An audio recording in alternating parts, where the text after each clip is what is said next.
to another episode of today. Today we want to deal with different issues concerning maybe wealth creation or just life, how to do life in the right way. And we want to talk to the younger generation. Sure. So just listen and see what we have to offer. All right. So Catherine, so even without going into much, when you were 22, did you know anything to do with M-Pesa? Or M-Pesa statements? Not at all. And did you ever know that sometime maybe something to do with M-Pesa could never exist? That was, I think nobody knew. Yeah, even the geniuses didn't know. Yes. All right. So welcome to the show. So guys, we are here with a consultant, finance coach, and a low kid, the auntie we wish we had when we are still young. Because now some of the perspective you're getting, we wish that you could have gotten them early.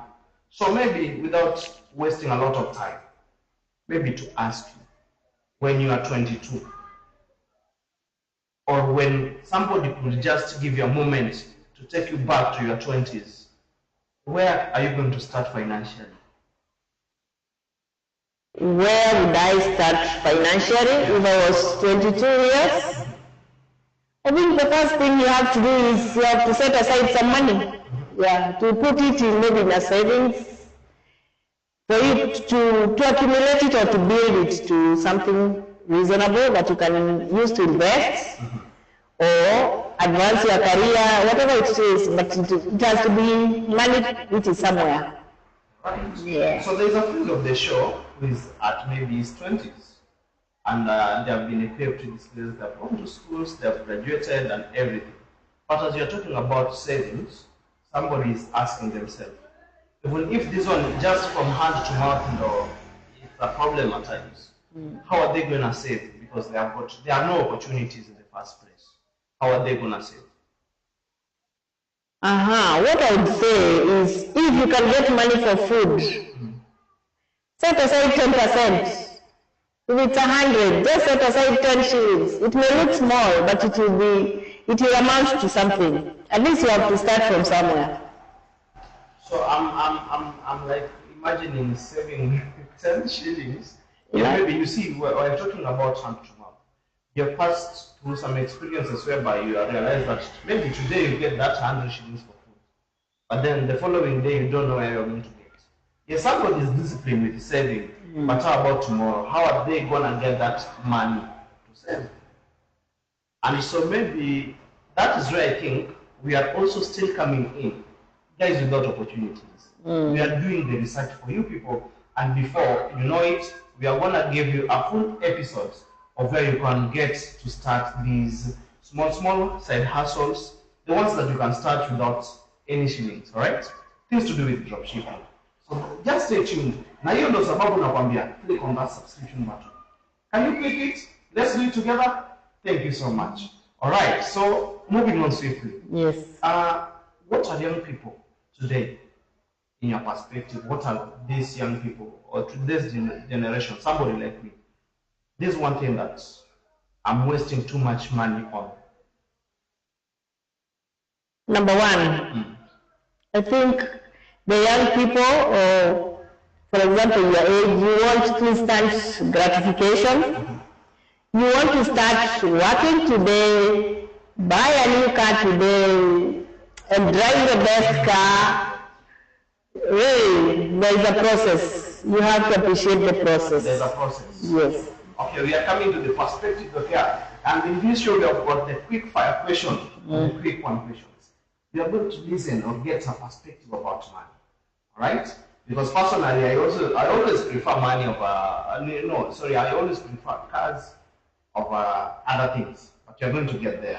So, this is another question that we'll ask. What habits can a broke 20 person start building today to become rich in the next 10 years? Somebody is 20 or 25.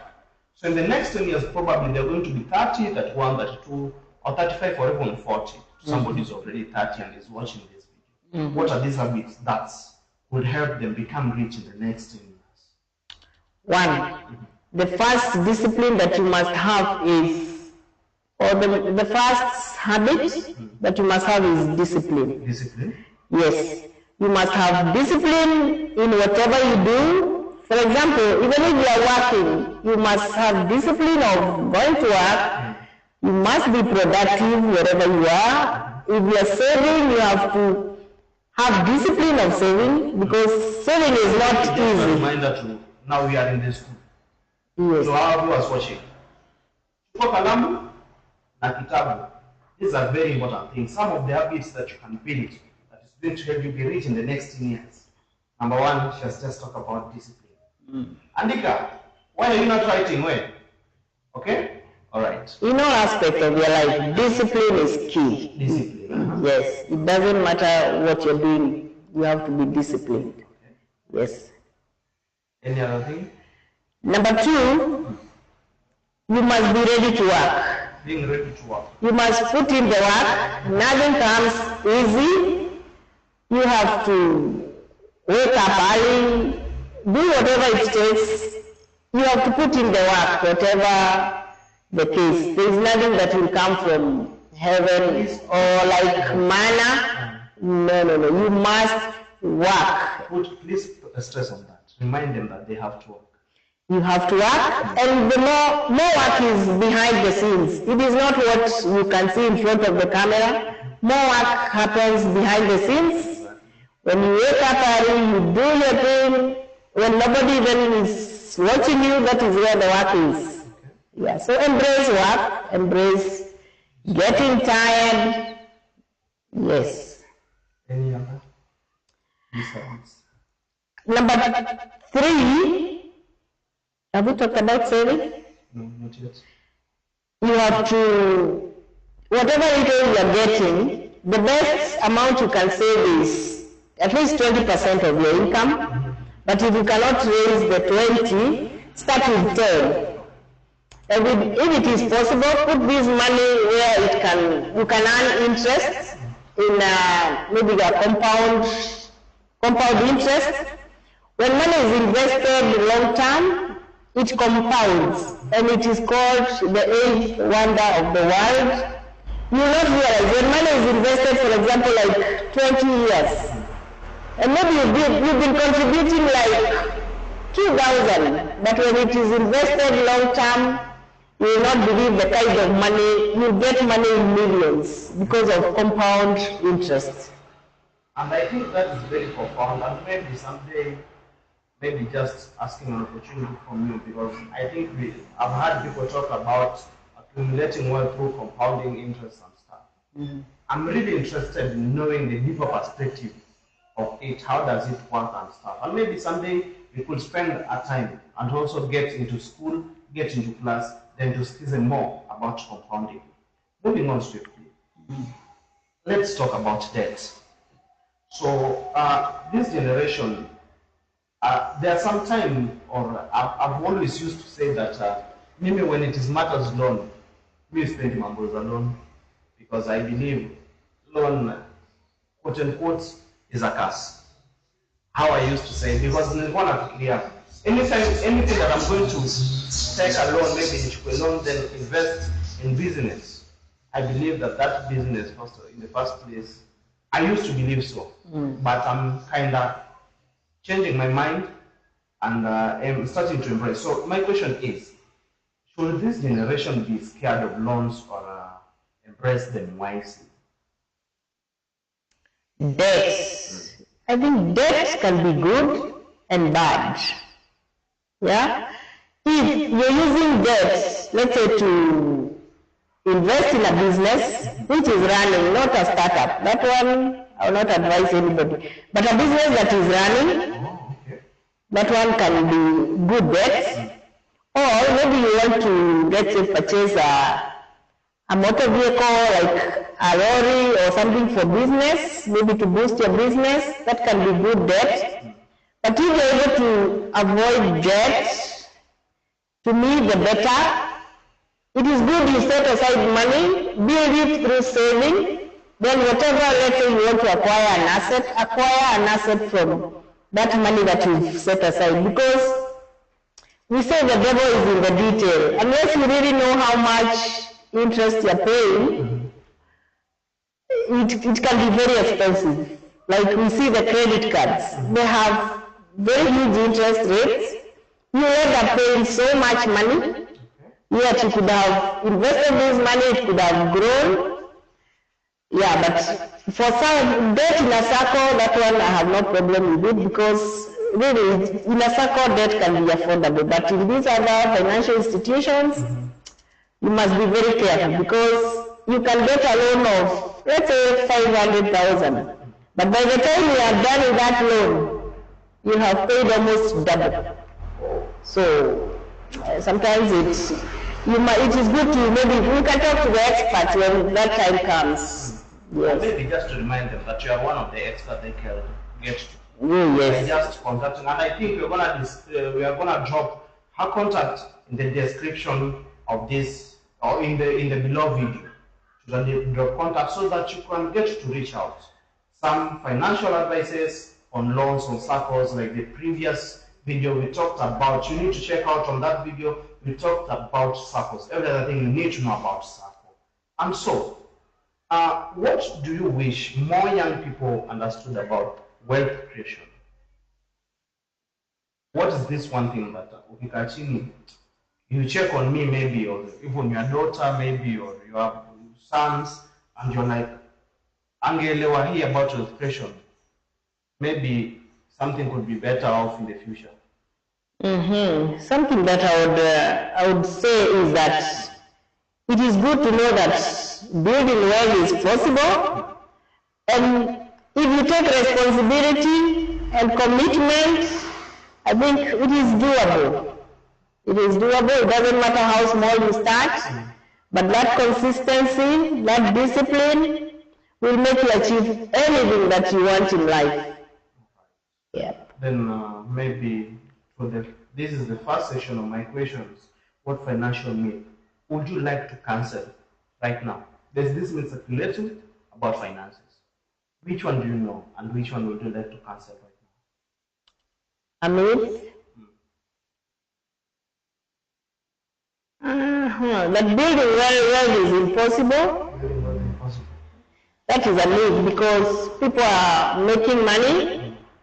Yeah, it is just put focus, put commitment, put in the work, the discipline, invest, of course. If you have the money, please put it in investments that can be income generating or they can generate cash flow. Yeah, so that's a myth that it is not possible to build wealth. Well, Bill, I just want you to be real. When you are in your age of 20s, were you budgeting, or you were just buying mandazis and buy makebab on the streets, or you were just vibing and stuff? In my 20s, at least I had a friend of mine who could mentor me, and my first loan, the first loan I took from a circle, I purchased a plot when I was only 2 years in employment.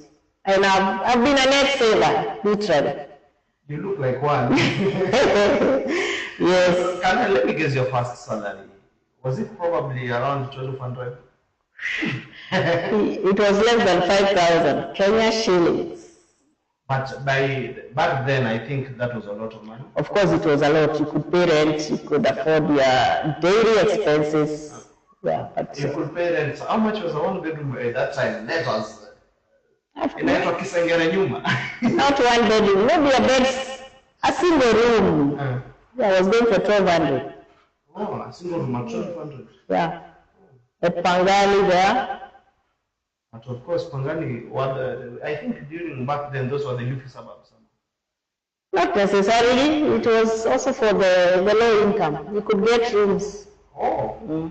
All right. So, let's us get to the quick fire round. We are having up to 10 questions. Just fast, quickly. I think this one, within 10 minutes, we will be done.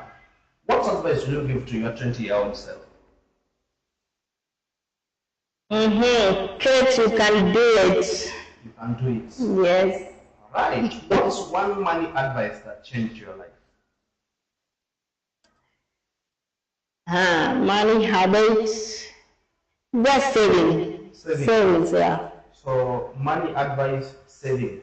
Saving change your life. Yep. Number 3, what is the biggest amount of money you have ever made in a single day, or maybe let's talk over a year? Wow. That's a tough question. It's a tough one. Yeah, maybe 50,000 in a day. Not or a in day. a year. Oh, a year. A year, of course, it's a lot when I was working. Yeah. Right. What would you give us a range between 5 to 10 million? No. Maybe 2 M. Oh, around 2 million. All right. If you want 10 million just right now, what's the first thing you will do? If I got a million. 10 million. 10 million. I'll first put it in government securities as I plan on what to do. But mainly I'll invest in real estate. In real estate? Yeah. So, your tech, own a car or invest in a land first. And that one tulikuwa na issue hapa. We have been discussing this one to our viewers. Please tell us in the comment section.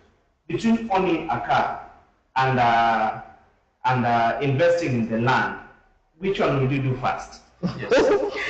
I think it depends where you come from. Me, I'll go for land. You will go for land? Yes. Personally, I think I'm machine first of all. Alright? Yes. Yeah, so to our viewers, please tell us, which one will you go first for? You have got maybe your 2 million. Are you going to go for a land first or you're going to go? But to Kumbuke, you cannot drive a land to Kisumu, to Mombasa, but at least your car, you can cruise in that car, right? Yeah. And it will be consuming fuel and everything else. If you can afford it, fine. But if you can't, hold on fast. But don't you think that land also holds money? It does. It does. It depends also at what stage in life are you in.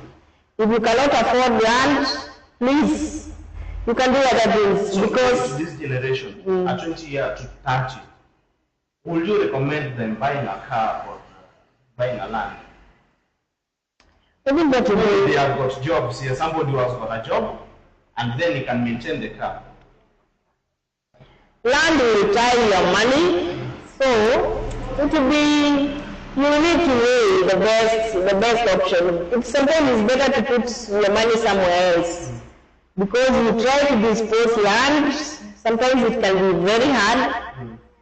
You can sleep hungry and you have land worth millions of money. So, it's good to set your priorities depending at what stage in life you are in. Yes. House or household capital? Which one wins first to you? I think capital can buy a house. Capital can We've invested. That one. Is there a damn thing you ever spent money on and regret? Like you know, but you regret buying it. What? I don't know whether I would say I regret, but I took a very big risk of going into manufacturing. But of course, the lessons have been good. They have been worth it, right? Yes. And that's why at times we are always told that the process is a gift from God. It is part of the journey. So maybe that was a process to her, and she has learned the lesson. And I believe even if you are to get back to that business today, at least you have learned your lesson, and maybe it is not going to do you the way it did you. Of course, I would handle it differently. Maybe I would start small. That is the biggest lesson I learned from that project. Wow. Yes. Starting small. Yes. That one has also inspired me now. Is there a damn thing you ever, that one you have asked, if you had to live, maybe, can you live on 500 shillings for a week?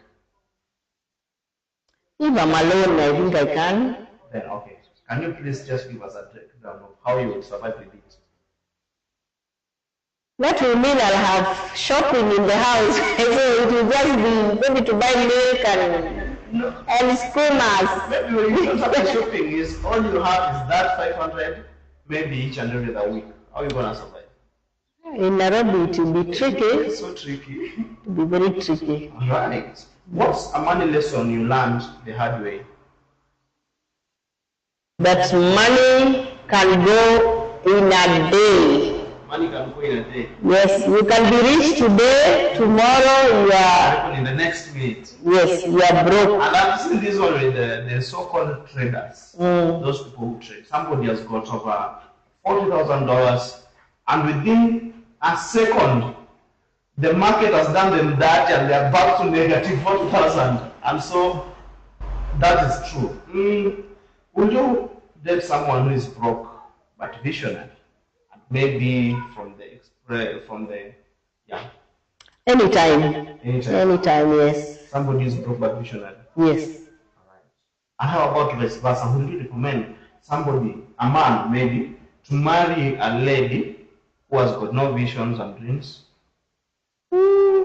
That's an individual decision. Okay, what is your take on it? Actually, it is out of context from my questions, but being that you have said you could date somebody with a visionary. There's a man maybe who just wants a housewife. Yeah, so that's why I'm saying it will be an individual's decision, but for me, some of us are just, we want to do the work. We are ready to do the work. Yeah. So, to be honest, maybe we are in Nairobi, location is in Nairobi. Were you ever called in Nairobi? Several risk takers, they lose money through many ways. I used to lend money, and sometimes you lend money, you don't get it back. Some are your friends, they don't pay you your money, so I've lost money, a lot of money, I would say. Alright. So, we are coming to a close. As a young person, what is this one question that you ask me, then you want me to answer? As a young person, you ask me a question, then I'm willing to answer. What is your goal in terms of investments or in wealth building? Wow. I have a lot of goals, but one thing that I will say, because I wouldn't want to disclose them to the public, I'm trying to shape one so that it will open doors for the other goals. Yes. Wow, yeah, it's good to have goals when you are young and pursue them. And what I've learned is, maybe a mistake I've done in life, is not being consistent.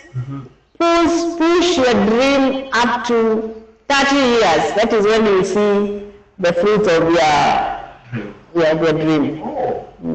Push your dream up to 30 years, and you will begin seeing the fruits. Basically now, for example, maybe I'll be at 50 and 50 something. So I should push up to then for me to see my dreams. Though it's a long journey. And now, baby, what is the biggest lie you were told growing up that Gen Z should unlearn about money? Money. A lie. Nobody talked to us about money. So we've learned through the hard way. We've learned our lesson. Maybe one that I think I was told is that when you fall in a particular place, the following morning you will pick money from that particular place. Wow, that was a good one. It is a myth though. It's a myth. So maybe thank you guys for streaming our live video, and so maybe to get where can people reach you if they want coaching or mentorship, if they want financial advice, somebody venturing into business, where can they reach you? You can get me in Umoja. My office is opposite Deliverance Church Umoja, or you can get me on 011 550-7734 on my social media handles, on my Instagram at Mundia_Kate, or on my email at Mundia Catherine. Otherwise, let us meet in the next episode. Thank you for your time.